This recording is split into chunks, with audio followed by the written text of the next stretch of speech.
Well, of course, there wasn't wisdom, but what there was a strategy. And the strategy in Ukraine is the identical strategy thought up by Mr. Brzezinski 25 years ago in Afghanistan. Brzezinski was the strategist for Jimmy Carter and convinced Jimmy Carter to say, look, the Russians are dominating Afghanistan with a civilian, secular government. Let's create a new organization. Let's create Al-Qaeda. Let's back Osama bin Laden and give his supporters weapons to begin fighting the Russians.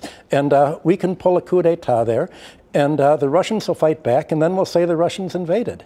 And it worked. Saudi Arabia made a deal with America that they would push the Wahhabi extremists, the Al-Qaeda, the most right-wing wing of the Islamic parties, and it worked. Essentially, Al-Qaeda is a contract army for the United States. Well, the same thing was happening in Russia. What Brzezinski wrote was that America's faced with a possibility of not being able to rule the world unilaterally. And that would be a disaster for democracy.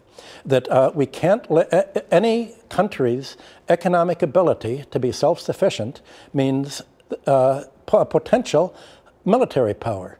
And in order to prevent any country from threatening America militarily, you have to prevent it from developing economically. The American nightmare, Brzezinski wrote, was that Russia would get together with Germany and with Western Europe, creating Russian raw materials, German industry, and somehow, finally, Russia would become westernized.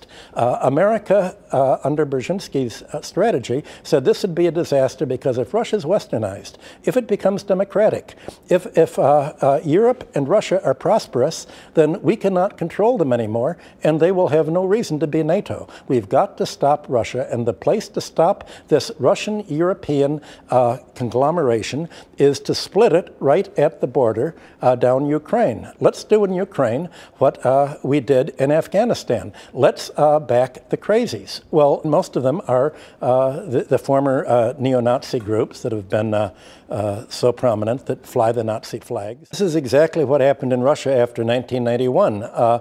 Russia essentially dismantled its manufacturing and its industry under World Bank and IMF tutelage. There were a number of American economists, Nobel Prize winners, who urged Russia to base its economy on natural resource rent and land rent and not on taxing industry. And essentially, they proposed that Russia become a social democratic country like America is. In America, the government subsidizes technology, industry, and helps develop, but that wasn't the way that Russia went. In Russia, the Baltics, the post-Soviet states, they're not mixed economies. They're all privatized, and because they're privatized, they essentially are torn apart and have emigration. I think Latvia and the Baltics were probably a kind of laboratory. How can you convince a population voluntarily to lower its living standards, to have its young adult males that are educated and trained